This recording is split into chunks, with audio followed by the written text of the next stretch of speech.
नमस्कार दोस्तों, भारत एक सोच देख रहे हैं आप दोस्तों। उत्तर प्रदेश से अब लोकसभा चुनाव को लेकर आए दिन एक नई नई खबरें निकलकर सामने आ रही हैं। समाजवादी पार्टी को लेकर बहुत सारी खबरें निकलकर सामने आ रही हैं। जो लोकसभा प्रत्याशी उतारे गए उनको बदलने को लेकर भी सबसे आगे अगर कोई है तो समाजवादी पार्टी है। और अब ये खबर आ रही है कि बदायूं लोकसभा सीट से चाचा शिवपाल ने अपना नाम वापस लेने का मन बना लिया है, वापस ले लिया है। और उनकी जगह उनके बेटे आदित्य यादव चुनाव लड़ेंगे। लेकिन गेंद अभी अखिलेश यादव के पाले में है। अखिलेश यादव इस पर क्या फैसला लेते हैं, इस पर सबकी निगाहें टिकी हुई हैं, ऐसा कहा जा रहा है।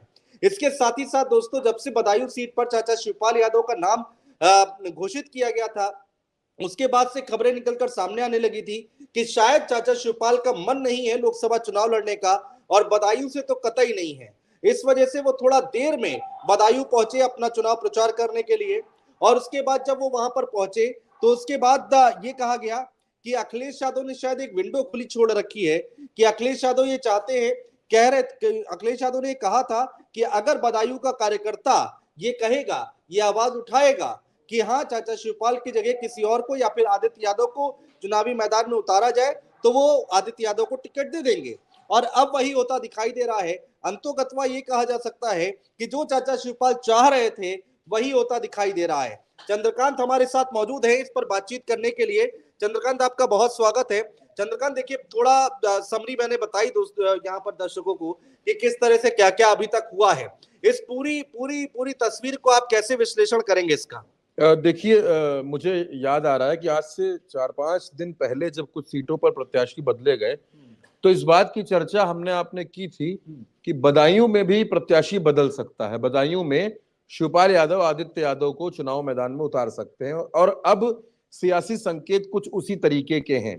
देखिए, ये पूरा घटनाक्रम एक दिन में हुआ हो या मंच पर हो गया हो ऐसा नहीं है। इसके पीछे की पूरी एक रणनीति काम कर रही है, चीजें हैं। देखिए, क्या है कि शिवपाल यादव विधायक हैं और लंबे वक्त से उत्तर प्रदेश के विधायक हैं, और मुझे जहां तक समझ में आता है कि आदित्य यादव का नाम ही क्यों इस सीट पर आया, क्योंकि शिवपाल की जगह पहले तो धर्मेंद्र यादव प्रत्याशी थे।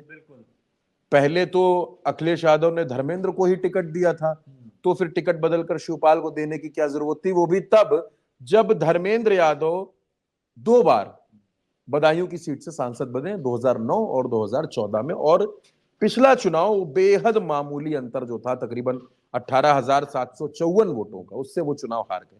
फिर शिवपाल यादव की जरूरत क्या थी? देखिए, वो करके अखिलेश ने एक बड़ा मैसेज ये दिया कि परिवार एकजुट है, चाचा और भतीजे में कहीं कोई लड़ाई नहीं है, शिवपाल और अखिलेश में कहीं से भी कोई लड़ाई नहीं है, पहला। दूसरा, शिवपाल को उस बेल्ट में लड़ाने का फायदा यह था कि जो आसपास की जितनी सीटें थी, क्योंकि बदायूं सिर्फ बदायूं नहीं है, वहां से फिर आंवला की सीट है, संभल की सीट, तमाम जो उधर की सीटें सदती हैं। तो एक खबर यह भी आई थी कि शिवपाल संभल से चुनाव लड़ना चाहते हैं क्योंकि मुलायम सिंह संभल के सांसद रहे। देखिए, आदित्य यादव शिवपाल के बेटे हैं, लेकिन आदित्य यादव अभी तक चुनावी राजनीति से दूर हैं, संगठन की राजनीति से भी दूर है। वो सहकारिता की राजनीति में है। सहकारिता में उनके पास कई पद रहे हैं, सहकारी बैंक में उनके पास, क्योंकि शिवपाल भी सहकारिता आंदोलन के नेता हैं। आदित्य यादव, जब शिवपाल यादव ने पार्टी बनाई अनुज जी प्रसपा, तो उसमें राष्ट्रीय प्रमुख महासचिव आदित्य यादव थे। लेकिन समाजवादी पार्टी में आने के बाद आप चाहे देखिए कि जब डिंपल यादव मैनपुरी में उपचुनाव लड़ी, तब भी आदित्य यादव के पास जिम्मेदारियां थी प्रचार की, लेकिन सपा में कोई पद नहीं और कोई भी चुनाव नहीं। तो शिवपाल यादव को ये लग रहा है कि अब बेटे को सियासी तौर पर लॉन्च करने का ये मौका आ गया है। शिवपाल यादव ने पिछले 10 दिनों में घूम घूम कर अलग अलग विधानसभा क्षेत्रों में माहौल बनाने का काम किया है। अब शिवपाल को लगता है कि अब मजबूत जमीन तैयार है और अब बेटे को लॉन्च किया जा सकता है। और देखिए, शिवपाल यादव ने अपने मुंह से नहीं कहा कि आदित्य यादव यहां पर चुनाव लड़े। शिवपाल यादव ने यह कहा कि यहाँ के कार्यकर्ताओं का ऐसा मन है, यहाँ के नेताओं का ऐसा मन है। आमतौर पर सियासत में अनुज जी ये बात कही जाती है कि उन्होंने प्रस्ताव पेश कर दिया है, और उन्होंने ये नहीं कहा कि राष्ट्रीय नेतृत्व पर निर्भर है, उन्होंने कहा कि राष्ट्रीय नेतृत्व को अब इसको मान लेना चाहिए। यानी राष्ट्रीय नेतृत्व कौन? अखिलेश यादव। सिंपल सी बात है कि अखिलेश यादव। और शिवपाल यादव क्योंकि उत्तर प्रदेश में ही रहना चाहते हैं, शिवपाल यादव कभी भी दिल्ली की राजनीति नहीं करना चाहते, क्योंकि अगर ऐसा करना होता तो बहुत पहले शिवपाल दिल्ली की राजनीति कर सकते थे। अच्छा, दिल्ली की राजनीति में एक दिक्कत और है, क्योंकि रामगोपाल यादव पार्टी के प्रमुख महासचिव हैं और वो दिल्ली की राजनीति करते हैं, वो राज्यसभा के सांसद हैं, तो वो दिल्ली की पूरी कमान उनके हाथों में। दिल्ली मीडिया को लेकर दिल्ली की सियासत को डील करने का काम रामगोपाल यादव का है। तो ऐसे में शिवपाल दिल्ली जाना नहीं चाहते। दिल्ली की सियासत कभी उन्होंने की है, दिल्ली की सियासत की पगडंडियों को वो समझते नहीं। उत्तर प्रदेश में शिवपाल माकूल नेता है, उत्तर प्रदेश में शिवपाल मजबूत नेता है। तो ऐसे में शिवपाल को ये लग रहा है कि विधायक बने रहो, उत्तर प्रदेश की राजनीति करते रहो और बेटे को इसी बहाने से लॉन्च करा लो, क्योंकि ऐसे वक्त में जब धर्मेंद्र भी चुनाव लड़ रहे हैं, अक्षय भी चुनाव लड़ रहे हैं, डिंपल भी चुनाव लड़ रही हैं और शिवपाल का टिकट हो, शिवपाल को लगता है कि आदित्य को लॉन्च करने का ये बिल्कुल सही मौका है। और वो भी तब जब अखिलेश यादव की बेटी भी राजनीतिक कार्यक्रमों में नजर आने लगती है, तो शिवपाल को लगा। तो अब क्या ये वक्त आ गया है कि राजनीतिक परिवार से बड़ा घराना है, उत्तर प्रदेश का राजनीतिक घराना रहा है, तो अब क्या वक्त आ गया है कि अगली पीढ़ी अब कमान संभालना शुरू कर दे? देखिए, अगली पीढ़ी ने तो कमान संभालना शुरू कर दिया है। मुलायम के बाद जैसे ही कमान अखिलेश के हाथों में आई, तो कमान तो उसी दिन अगली पीढ़ी के हाथों में चली गई थी। लेकिन अब बात यह है कि परिवार में कौन कौन से लोग राजनीति करेंगे। अभी तक आदित्य यादव को कोई मौका, देखिए मैं आपको एक और बात बताऊं, शिवपाल और अखिलेश के बीच आपको खटास कई बार दिखी, और दिखी क्या, जग जाहिर थी 2016 से लेकर मुलायम सिंह यादव के निधन तक।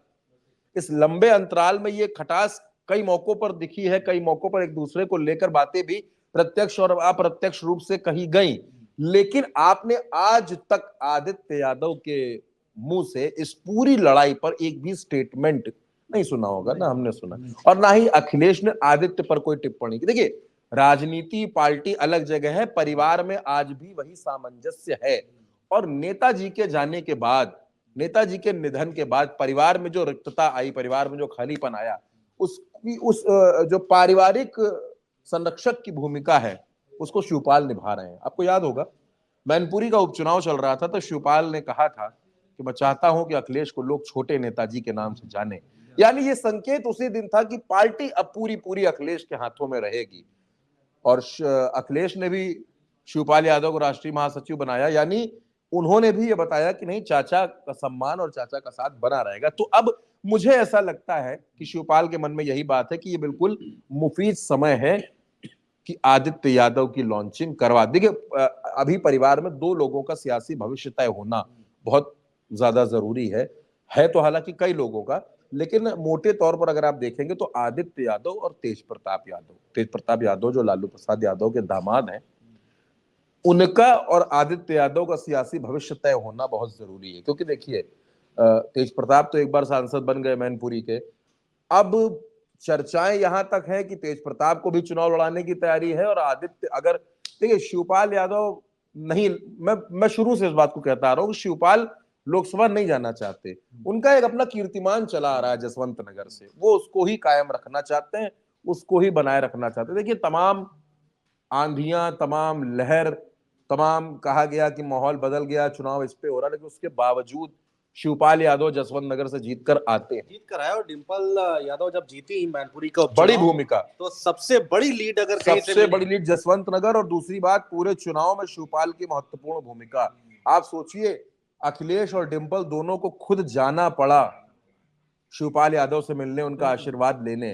तो ये कोई छोटी मोटी घटना नहीं है। और देखिए, अगर आदित्य यादव की सफल लॉन्चिंग हो जाती है तो शिवपाल के परिवार में भी अगली पीढ़ी का नेता आ जाएगा। देखिए, अब आप जो हमारे दर्शक होंगे या बाकी लोग जो इस पूरी खबर का विश्लेषण कर रहे होंगे, वो ये भी सोच सकते हैं कि शिवपाल यादव लोकसभा चुनाव लड़ते, क्या दिक्कत थी, जीत जाते, इस्तीफा दे देते, जसवंत नगर से आदित्य विधायक बन जाते। लेकिन शिवपाल यादव के दिमाग में कुछ दूसरे प्लान्स हमेशा काम करते हैं। आप देख रहे होंगे शिवपाल यादव लंबे वक्त से इधर 10-15 दिन से लगातार दौरा कर रहे हैं बदायूं का, और धर्मेंद्र यादव उनके साथ हैं।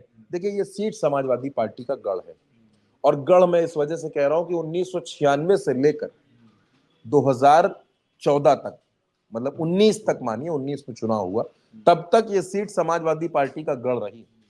सलीम इकबाल शेरवानी 4 बार लगातार यहाँ के सांसद बने और धर्मेंद्र यादव 2 बार लगातार। इसके पहले एक चुनाव में सलीम शेरवानी एक बार सांसद रहे, 5 बार सलीम शेरवानी ने सीट का प्रतिनिधित्व किया।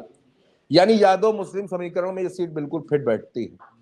संघमित्रा मौर्य पिछली बार यहां चुनाव जीती, उस जीत के पीछे तमाम वजहें थी। पहला, बसपा का वोट सपा को ट्रांसफर नहीं हुआ।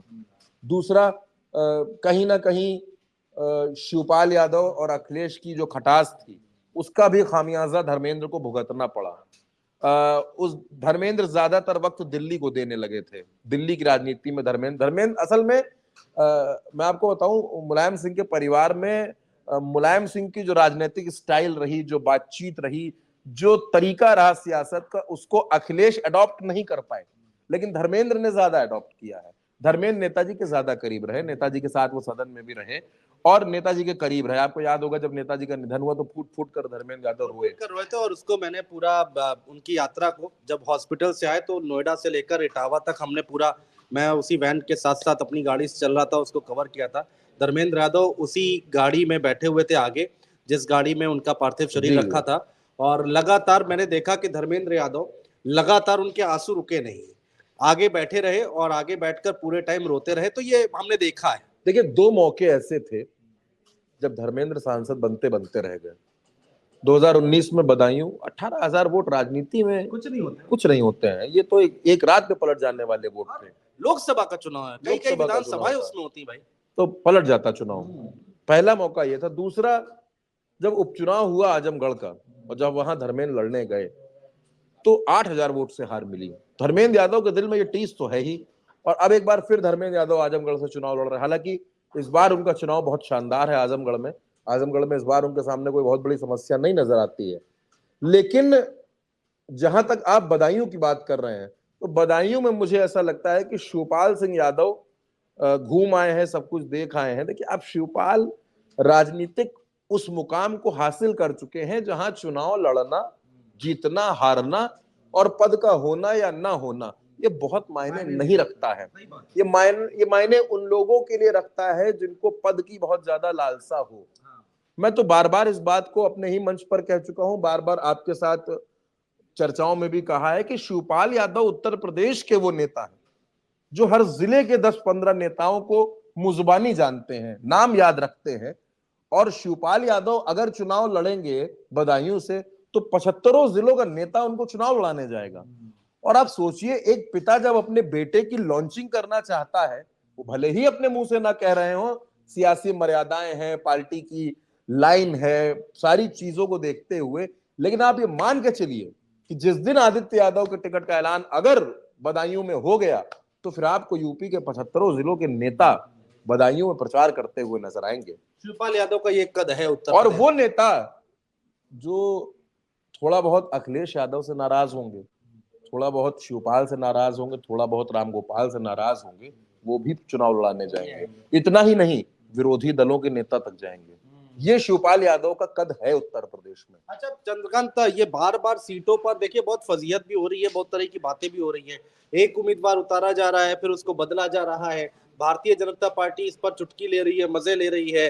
तो ये किस तरह, अब कानपुर की सीट आप देख लीजिए, कानपुर की सीट तो आपने अच्छा खासा रिसर्च की हुई है, आप पर्सनली व्यक्तिगत तौर पर भी जानते हैं।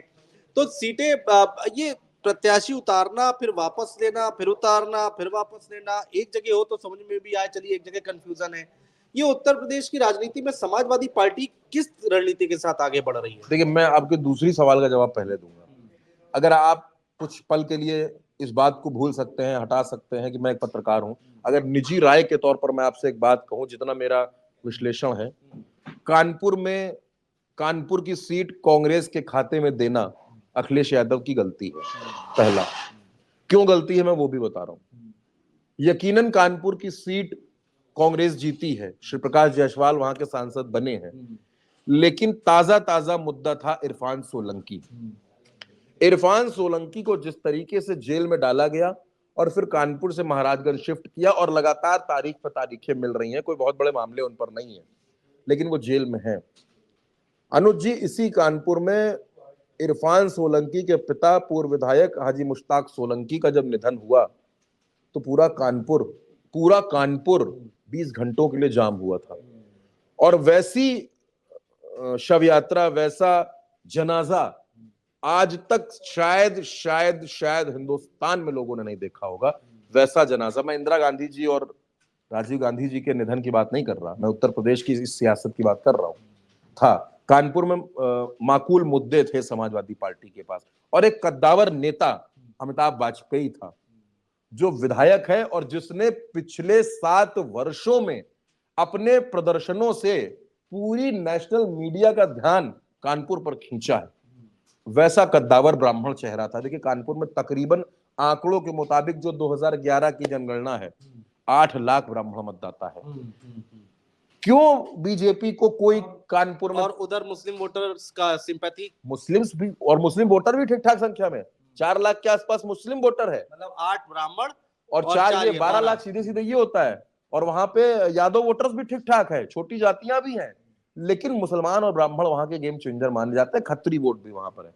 अब बीजेपी ने देखिए सारी गुणा गणित लगाई, पचौरी जी का टिकट काटना है, उनकी बेटी को नहीं देना है, तो फिर अजय कपूर को लेकर आई कि अजय कपूर को लाया जाएगा, नहीं। आखिर में क्या किया, फर्रुखाबाद के रहने वाले रमेश अवस्थी जिनका कानपुर से कोई सरोकार नहीं है उनको टिकट दे दिया। क्या इस मुद्दे को भुनाना नहीं चाहिए था?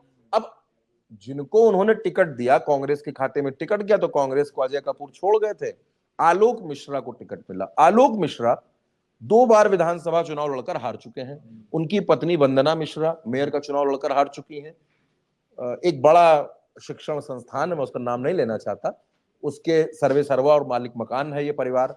मतलब पैसों की कोई कमी नहीं है। मगर आपको एग्जांपल दूं तो लखनऊ में एक जमाने में अखिलेश दास और कानपुर में आलोक मिश्रा, हालांकि कोई तुलना नहीं है पैसों में, लेकिन फिर भी ठीक ठाक धनाढ्य व्यक्ति हैं, लेकिन वो इस मुद्दे को उठा नहीं पाए कि रमेश अवस्थी बाहरी है। रमेश अवस्थी बाहरी है, इस मुद्दे को नहीं उठा पाए। ये तो पर चुनाव लड़े जाते हैं और परसेप्शन बना नहीं पाया, नहीं बना पाए। अगर यही टिकट अमिताभ वाजपेयी पाते तो कानपुर का चुनाव बम बम कर रहा होता, बीजेपी को प्रत्याशी बदलना पड़ जाता। लेकिन आज की तारीख में आप प्रत्याशी बदलने पर विचार कर रहे हैं। आप मतलब समाजवादी पार्टी और इंडिया का गठबंधन ये सोच रहा है कि क्या प्रत्याशी बदला जाए, ये स्थिति है। अच्छा, अभी ये सब बातें चल रही हैं और बदला भी जा सकता है। ऐसी चर्चाएं, मजबूत चर्चाएं है कि आज से 1-2 दिन के अंदर ऐसा हो सकता है। दूसरा, देखिए जो आपने टिकट बदलने की बात कही, यकीनन मैं इस बात से पूरी तरीके से सहमत हूं कि फजीहत तो हुई। मुरादाबाद से लेकर बिजनौर तक और नोएडा से लेकर मेरठ तक फजीहत तो हुई। मिश्रिक में भी फजीहत हुई। मिश्रिक वो सीट है जहां पर 3 बार प्रत्याशी बदले गए, नोएडा में 3 बार प्रत्याशी बदले गए, मुरादाबाद में प्रत्याशी बदले गए, और अभी मैं देख रहा था चिट्ठी फिर से वायरल हो रही है। वो तो खैर फेक है, लेकिन ये सब नैरेटिव आपके सेट करते हैं ना। अब मुरादाबाद में तो ये चिट्ठी काम नहीं करेगी, फेक है, लेकिन ये चिट्ठी कानपुर में तो काम करेगी कि देखो मुस्लिम का अपमान कर दिया। दिक्कत यहां पे आ रही है। अब उस नोएडा में पहले आपने महेंद्र नागर को टिकट दिया, उन्होंने तैयारियां शुरू की। भाई आदमी रिश्तेदारों में कहना शुरू करता है, दोस्तों में, तो हम चुनाव लड़ने जा रहे हैं, टिकट हो गया, चलो चलो चलो। अच्छा, थोड़ा कंफ्यूजन है, आप उस चिट्ठी की बात कर रहे हैं जो रामपुर से लिखी गई थी, ये उस चिट्ठी की बात तो नहीं कर रहे? नहीं, अभी कुछ देर पहले एक चिट्ठी हमारी टीम में एक लोगों ने हमको दिखाई, हालांकि उसमें तारीख पुरानी थी, तो मैं समझ गया कि इस तरीके की चिट्ठियां कभी समाजवादी पार्टी की तरफ से आती नहीं, क्योंकि समाजवादी पार्टी की आधिकारिक चिट्ठियों को हम लोग पहचानते हैं। वो जिसमें प्रत्याशियों की लिस्ट आई है? नहीं, एक बड़ा पत्र टाइप का उसमें लिखा हुआ है कि ऐसी गलती हुई, वैसी गलती, इस तरीके का नहीं। वो वायरल चीजें हैं। मैंने समाजवादी पार्टी का ऑफिशियल ट्विटर भी चेक करवाया, सारी उसमें ऐसा कहीं कुछ अभी फिलहाल लगा रहा हूँ, हो कुछ भी सकता है, फिलहाल ऐसा कुछ नहीं है। हालांकि अब उम्मीद नहीं है, क्योंकि अब वहां पर चुनाव की तारीख आ गई है, नामांकन खत्म हो चुका है, तो ऐसा कुछ है नहीं। लेकिन नोएडा में जो हुआ, जो बिजनौर में हुआ, जो मेरठ में हुआ, जो मिश्रिक में हुआ, इन तमाम सीटों पर जो कुछ हुआ, और ये तो छोड़ दीजिए उत्तर प्रदेश से बाहर चलिए, मध्य प्रदेश में खजुराहो की सीट पर जो हुआ, आखिर ये कंफ्यूजन क्यों है? ये इस वजह से है क्योंकि रिपोर्ट्स गलत हैं। मैं बार बार इस बात को कह रहा हूं कि लोकल लेवल पर जो रिपोर्ट्स आ रही हैं वो गलत आ रही हैं। जो समाजवादी पार्टी की स्थानीय यूनिट रिपोर्ट दे रही है, गलत रिपोर्ट दे रही है। और मुझे नहीं लगता कि अखिलेश यादव किस तरीके से फैसले ले रहा है। मेरा आकलन ये कहता है कि अखिलेश यादव आज की तारीख में एक भ्रमित नेता बन चुके हैं, जो कंफ्यूज्ड हैं कि करना क्या है। उनको अगर उनके साथ दिक्कत आ रही कि उन्होंने एक प्रत्याशी को टिकट दिया और 4 लोगों ने उनसे आकर के कह दिया कि ये टिकट तो भैया आपने गलत कर दिया, तो उनको लगा अच्छा गलत कर दिया, अच्छा तो इसको सही कर देते हैं, तो उन्होंने वो टिकट किसी और को दे दिया। तो ये दिक्कत आ रही है। देखिए अगर आज की तारीख में बीजेपी कोई एक टिकट काटती है, बीजेपी ने बहुत ज्यादा टिकट नहीं काटे उत्तर प्रदेश में, अगर कोई एक टिकट काटती है तो आप सोचिए उसके पीछे मजबूत आधार हैं। वरुण गांधी का अगर टिकट कटा तो उसके पीछे मजबूत आधार है ना। देखिए, आप उस लिहाज से मत देखिए कि वरुण गांधी बोले तो कार्रवाई हुई। एक पार्टी के आंतरिक लोकतंत्र के हिसाब से भी वो गलत था। संघमित्रा मौर्य ने जो किया वो भी गलत था। और अभी तो अनुज जी कैसरगंज पर मामला होल्ड है, अभी तो कैसरगंज का मामला होल्ड है, अभी रायबरेली का मामला, प्रयागराज का मामला होल्ड है। अभी देखिए, नाराजगी वहां नहीं है, ऐसा नहीं है। बरेली में नाराजगी है, बदायूं में नाराजगी है, पीलीभीत में नाराजगी है, लेकिन वो नाराजगी खुल के आ नहीं रही। यहाँ क्या हो रहा है, रामपुर में नामांकन दो नेताओं ने कर दिया। अतुल प्रधान को दोबारा एक बार फिर से बताइए। देखिए, अतुल प्रधान खैर अखिलेश के मुंह लगे नेता हैं और अखिलेश के आगे पीछे घूमने वाले नेता हैं। उनकी पत्नी मेयर और का चुनाव लड़ चुकी, जिला पंचायत की अध्यक्ष रही, तीसरे नंबर पर आई थी। तीसरे नंबर पर आई। और दूसरा, अतुल प्रधान ने संगीत सोम को हराया, विधायक बने, सारी चीजें हैं। लेकिन अब सोचिए, जब कोई ऑप्शन ही नजर नहीं आ रहा, तमाम नाम और हो सकते थे। शाहिद मंजूर का नाम बहुत तेज चल रहा था, बिल्कुल हो सकते थे, बेहतरीन प्रत्याशी हो सकते थे। लेकिन वहां पे एक पॉइंट ये था कि चुनाव में ध्रुवीकरण हो सकता था। और देखिए, ध्रुवीकरण जिस जिस सीट पर होगा, अनुज जी मैं फिर आपसे कह रहा हूं, जिस जिस सीट पर ध्रुवीकरण होगा वहां वहां भारतीय जनता पार्टी की जीत होती चली जाएगी। अब दिक्कत तो मायावती भी भाजपा की बढ़ा रही है ना, अभी तक तो बी टीम वाली थे, वो भी दिक्कत बढ़ा रही है। दूसरा, कल मेरी एक समाजवादी पार्टी के नेता से बात हुई, मजबूत नेता है उत्तर प्रदेश के, तो मैंने उनसे बातों बातों में ऐसे कहा कि मैंने कहा भाई साहब, आप लोगों ने तो गलत कर दिया, बताइए चंद्रशेखर अच्छा खासा चुनाव लड़ रहे थे, आप लोगों ने सिंबल नहीं दिया। तो उन्होंने कहा बिल्कुल सही किया हमने। तो हमने कहा ये कैसे भाई, आप भी लड़ रहे हैं, बसपा भी लड़ रही, भाजपा भी लड़ रही, चंद्रशेखर का वहां पे कैसे? कहा यही तो हमारा सही फैसला है। हमने कहा मतलब? तो उन्होंने कहा कि राजनीति में कभी कभी फैसले सामने से नहीं लिए जाते, बैकडोर से लिए जाते हैं। हमने कहा ये फैसला तो बड़ा अजीब है। तो उन्होंने कहा कि देखिए, वहां पर जो है यादव वोटर्स जो है वो बेहद कम है। अच्छा, बेहद कम है। तो समाजवादी पार्टी के सिंबल का वहां कोई बहुत फायदा नहीं मिलने वाला है। तो अब हमारा सिंबल न देना उनको ज्यादा फायदा कर सकता है। कल उन्होंने हालांकि ये भी कहा कि ये बात हम आपसे सिर्फ कह रहे हैं। तो हमने कहा अच्छा। तो हमने जब इसका गुणागणित लगाया, फिर नगीना की सीट के जब हमने जमीनी आंकड़े निकाले, क्या जाति समीकरण वहां कहता है, तो उनकी बात ठीक थी। तो राजनीति में कुछ चीजें बहुत अंदर अंदर होती, तो यही अंदर अंदर वाली पॉलिटिक्स शिवपाल और आदित्य की चल रही है। आपको क्या लगता है, शिवपाल यादव ने झटके में, पत्रकार ने सवाल पूछा और शिवपाल यादव ने कह दिया कि प्रस्ताव पास हो गया? ऐसे तो नहीं होता, बिल्कुल नहीं होता है। ये रणनीति तो पुरानी थी, ये रणनीति आज की थोड़ी ना थी, ये रणनीति पुरानी थी, लंबे वक्त से चल रही थी, आज हमारे आपके सामने आ गई है। तो आज हम और आप इस पर आकलन कर रहे हैं कि अच्छा आदित्य यादव चुनाव। देखिए अच्छा, अगर मैं 2 मिनट के लिए अगर मैं आपसे आदित्य की बात करूं, बेहद शालीन, सुलझे हुए, बिल्कुल कभी कोई गर्मा गर्मी नहीं, कोई ऐसा स्टेटमेंट नहीं जिसके लिए आपको बीप लगाना पड़े, ऐसा कुछ नहीं। बेहद सुलझे हुए व्यक्ति हैं, बेहद सुलझी हुई शख्सियत है और मिलनसार हैं, लोगों से बहुत मिलते हैं। प्रसपा को मजबूत करने में उनका एक बड़ा योगदान था। प्रसपा जितने दिन भी रही, जिलों का संगठन तैयार करने में आदित्य का बड़ा योगदान था। तो अब मुझे ऐसा लगता है कि राजनीति में ऐसे जो उभरते हुए लोग हैं उनके लिए समय आ चुका है। और शिवपाल भी इस बात को समझ रहे हैं कि अब ये बिल्कुल ठीक समय है आदित्य की लॉन्चिंग का, क्योंकि आदित्य की लॉन्चिंग 2027 के विधानसभा में की जाए, उससे अच्छा है कि इसी लोकसभा चुनाव में आदित्य को देखिए, फिर शिवपाल ना फ्री हो जाएंगे थोड़ा सा, वो आजमगढ़ की सीट पर ध्यान दे सकते हैं। शिवपाल को चुनाव लड़ाना व्यक्तिगत तौर पर मैं अखिलेश की गलती मानता हूँ। व्यक्तिगत तौर पर शिवपाल को तो सिर्फ समीकरण बनाने में लगाना चाहिए था कि आप आजमगढ़ संभालिए, आप मैनपुरी संभालिए। अभी तो एक सीट पर फंस के रह जाएंगे ना। अब तो एक सीट पे भाई नामांकन करके गली गली जाना है, घूमना है, प्रचार करना है। ऐसा नहीं कि घर बैठे चुनाव हो जाएगा, नामांकन करके लखनऊ में आ गए, चुनाव जीत गए। शिवपाल का कद बहुत बड़ा है, लेकिन मुलायम सिंह और वो कद तो नहीं है ना कि मुलायम सिंह जाते थे, नामांकन कर दिया और चुनाव संभालेंगे कार्यकर्ता। यहाँ पर क्या है, यहाँ पर जाना पड़ेगा। तो अब ऐसे में अगर शिवपाल यादव चुनाव नहीं लड़ते तो फ्री हो जाएंगे ना। आजमगढ़, बदायूं, कन्नौज, मैनपुरी, आज जितनी सीटें हैं वहां पर शिवपाल यादव घूम घूम कर चुनाव लड़ाएंगे। ठीक बात है। कानपुर घूमेंगे, इधर उनके तो मैंने कहा ना, उनके तो हर जिले में आदमी है, वहां घूम घूम के प्रचार करेंगे, वो ज्यादा फायदा पहुंचाएंगे। भाई होगा क्या, अभी अखिलेश यादव खुद चुनाव लड़ने लगेंगे, अखिलेश यादव खुद चुनाव लड़ेंगे, डिंपल खुद, आपकी जो पार्टी के स्टार चेहरे हैं वो तो चुनाव लड़ रहे हैं। तो ऐसे में एक आदमी, देखिए रामगोपाल यादव रणनीतिकार हो सकते हैं, but Ramgopal Yadav is not a mass leader. Shivpal Yadav एक मास लीडर है। जब शिवपाल यादव कहीं निकलते हैं तो चौराहे पे, बाईपास पे, हाईवे पे जा रहे, ढाबे पे गाड़ी रुकवा दी, रोको भाई, बैठो बैठो, चाय पिलो, चाय पिलो, तो वहां उनके 2500 नेता आ जाते हैं। ये मैंने अपनी आंखों से देखा है, इसलिए मैं आपको बता रहा हूं। मैंने एक ढाबे पे ऐसे ही शिवपाल जी के साथ चाय पी है और बेहद देसी अंदाज में वो बात करते हैं।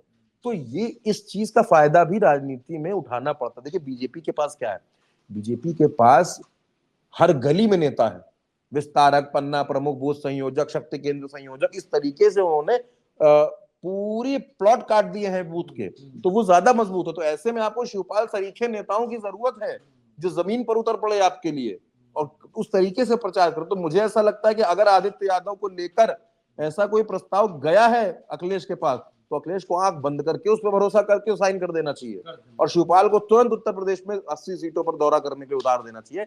अभी बड़ा ठंडा मामला है, चुनावी माहौल लग नहीं रहा है अभी। तभी क्या 19 तारीख को पहले चरण का मतदान है चंद्रकांत जी, और आप कह रहे हैं अभी थोड़ा ठंडा मामला है, तो गर्म कब होगा? अब मैं तो कह रहा हूं, मैं भाई 4 जून को गर्म होगा क्या सीधा? मुझे ऐसा ही लग रहा है 4 जून को गर्म होगा, आरोप प्रत्यारोप की राजनीति होगी। और ये समय तो ऐसा होना चाहिए था जब गलियां नेताओं से भर जानी चाहिए, रात रात भर दिन दिन भर नारों से गलियां गूंज रही हो। गर्मी बहुत है ना। अब सियासत में अगर इस तरीके की गर्मी देखी जाएगी तो फिर सियासी तपिश खत्म हो जाएगी अनुज जी, अगर गर्मी को कंट्रोल करने गए। नेताओं के लिए ये चुनाव त्योहार की तरह होते हैं, हमारे लिए भी त्योहार है, पत्रकारों के लिए भी त्योहार है। और उस त्योहार में ऐसा है कि दिए भी नहीं जल रहे और रंग भी नहीं चल रहा, कुछ नहीं हो रहा है, सन्नाटा है चारों तरफ सन्नाटा है। अब आप कहेंगे कि भाई अभी तो पहला चरण है, पहला चरण तो नगीना में है, यहाँ है, वहां भी तो हलचल नहीं है। बीजेपी ने तो ताकत झोंकना शुरू कर दिया है। भारतीय जनता पार्टी की इस मामले में तारीफ करेंगे, बहुत युद्ध स्तर पर मैं तो ये कहता हूं कि वो 24/7 पॉलिटिशियंस हैं, वो 24/7 राजनीति करते हैं। आप देखिए ना, मेरठ में मोदी जी थे, अब अमित शाह जी आ गए, उधर योगी आदित्यनाथ लगे हुए हैं, तो उनके तो बूथ खुद मेरठ से तैयारी कर रहे हैं। आप बताइए, इतने नेता उनके लग गए हैं। और आप जब जानते हैं कि अपनी पार्टी में आप ही को कुआं खोदना है, आप ही को पानी पीना है, तो फिर आखिर आप क्यों नहीं निकल रहे हैं? तो ये सवाल देखिए चंद्रकांत, होता क्या है कि कई बार मुकाबला जब कांटे का होता है ना, टक्कर होती है, जीत हार चलिए किसी की भी हो किसी की ना हो, वो तो चलिए वो जनता तय करेगी। लेकिन चुनाव का मजा तभी आता है जब कांटे की टक्कर हो, जब दोनों तरफ से लड़ाई बराबर की हो। देखिए राजनीति हो या युद्ध हो, जब वार दोनों तरफ से होंगे तो मजा आएगा। अब एक ही तरफ से AK-47 चलती रहे, इधर कट्टे से भी फायर ना हो, तो फिर मजा तो नहीं आएगा। और मजा आ भी नहीं रहा है चुनाव में, किसी को नहीं आ रहा, जनता को भी नहीं आ रहा है, किसी को मजा नहीं आ रहा है। तो अब ये चुनाव कब करंट पकड़ेगा? भाई गर्मी की आप बात कर रहे हो, गर्मी तो और बढ़ेगी, अप्रैल है अभी, और अभी तो मई आएगा, मई की पूरी गर्मी में चुनाव चलेगा, अप्रैल की पूरी 2 महीने तो गर्मा गर्मी को, और यही 2 महीने हैं, आज से ठीक 2 महीने बाद, हम और आप 3 तारीख में बैठे हैं, आज से ठीक 2 महीने बाद 4 तारीख को आज की रात, यही रात अंतिम, यही रात भारी हो जाएगी, 4 जून को नतीजे आएंगे। तो आप सोचिए कि इन 2 महीनों में, इन 50 दिन का चुनाव है जी, मोटा मोटा 50 दिन का, इस 50 दिन के चुनाव में भी अगर नेता जमीन पर नहीं उतरेगा, संघर्ष नहीं करेगा, तो फिर आप जनता को किस आधार पर आप जनता को आरोपी बनाते हो कि जनता ने आपको वोट नहीं दिया? बिल्कुल, आप संवाद कर नहीं रहे हो, आप सड़क पर उतर नहीं रहे हो, आप संगठन को मजबूत कर नहीं रहे हो, और फिर आप कहते हो कि हम हार गए। तो ऐसे तो काम नहीं चलेगा। ठीक बात है। तो ये छोटा सा विश्लेषण दर्शकों हम आपके लिए लेकर आए थे, और बदायूं सीट पर चर्चा शुरू हुई थी, और चर्चा हमने आगे भी बढ़ाई, तमाम सीटों पर भी बढ़ाई। और समाजवादी पार्टी की रणनीति क्या है, क्या वो सीटें जब उम्मीदवार बदल रही है तो उसके पीछे की सोच क्या है, खैर ये तो अखिलेश यादव ही जाने। लेकिन अब पहले चरण का मतदान होने जा रहा है, देखना होगा कि ये चुनाव और कितना करंट लेकर आएगा और कितनी सियासी गर्मी बढ़ती हुई दिखाई देगी। फिलहाल बहुत शुक्रिया हमारे साथ जुड़ने के लिए दोस्तों। भारत एक सोच देखते रहिएगा।